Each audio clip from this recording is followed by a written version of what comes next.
저는 지금 그 탄핵 심판과 관련돼서 조금 몇 가지 짚을 게 있어서 말씀을 드리고자 합니다. 지금 헌법재판소에서 탄핵 심판을 진행하는 과정에서 마치 형사재판과 탄핵 심판은 완전히 다른 것처럼 얘기를 하는데, 실제로 탄핵 심판도 일종의 어, 공무원에 대한 파면 절차이고 당사자한테 굉장히 불이익한 조치이기 때문에 형사소송법을 준용하도록 되어 있고, 또 그에 따라서 형사 사건에서의 어떤 적법 절차 원칙이 그대로 다 지켜져야 되는 것입니다. 그래서 헌법재판소만의 그 특유의 어떤 적법 절차 원칙은 있을 수 없고, 전체 헌법 원칙 하에서 형사재판에 준하는 어떤 절차적인 보장이 돼야 된다는 점을 먼저 말씀을 드리고요. 그런 차원에서 제가 일반론을 좀 여쭤보고 싶은데, 홍창식 국방부 법무관리관님 잠깐만 나와 주십시오.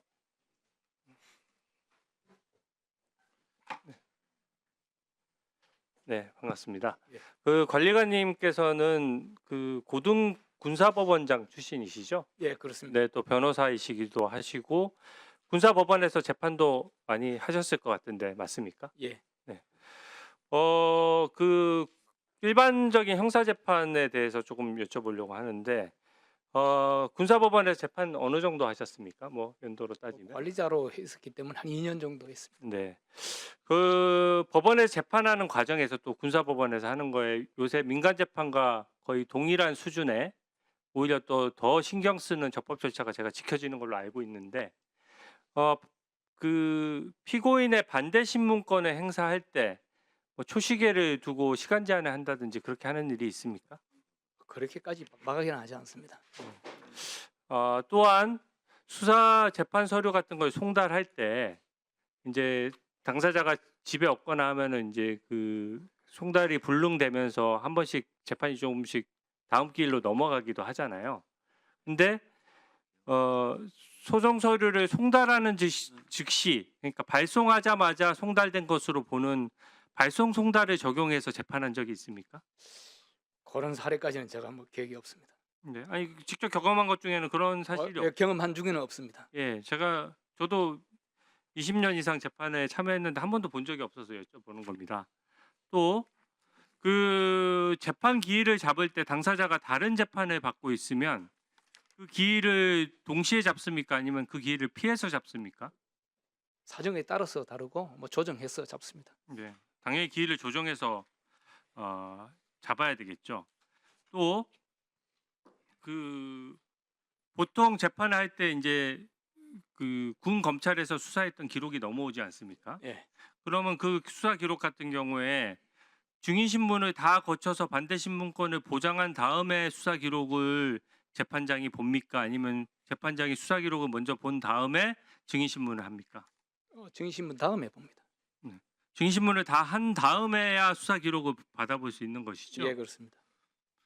저는 이게 지금 그 우리 그 군사법원의 이 적법 절차 수준이 지금 굉장히 민간 재판과 거의 동일한 수준으로 올라왔는데, 이게 지금 탄핵 심판이라는 이유로 또 그 재판관 임기가 임박했다는 이유로 지금 기본적으로 지금 고등군사법원장 출신의 증인이 얘기했던 그런 일반적인 절차가 아니고, 지금 이게 다 그 탄핵 심판에서 다 어기고 있는 것들이거든요. 발송하면은 송달됐다라고 하는 발송 송달도 그냥 적용해 버리고, 초식에 써서 반대 신문권 하면서 45분만 변호인 측에 부여하고, 재판 기일을 잡을 때 구속 취소 신문 날짜랑 겹쳐서 재판 기일을 잡아버리고, 또 반대 신문권이 보장 안 된 증인의 기록이 무려 이번에 제출된 걸 보니까 대통령에 대한 내란죄 수사 기록이 무려 7만 쪽이 220건이거든요. 그것을 증인은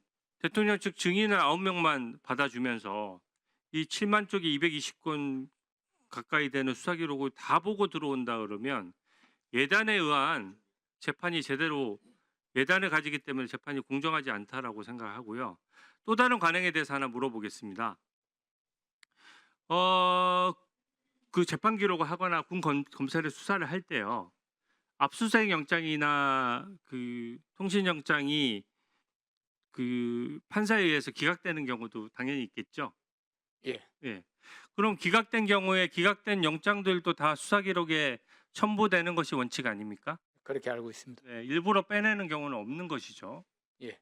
제가 아까 그 저기 의사진행 발언을 하다 보니까 2분밖에 없어서 제가 제대로 말씀을 못 드렸는데 증인께서 예. 돌아가셔도 좋습니다.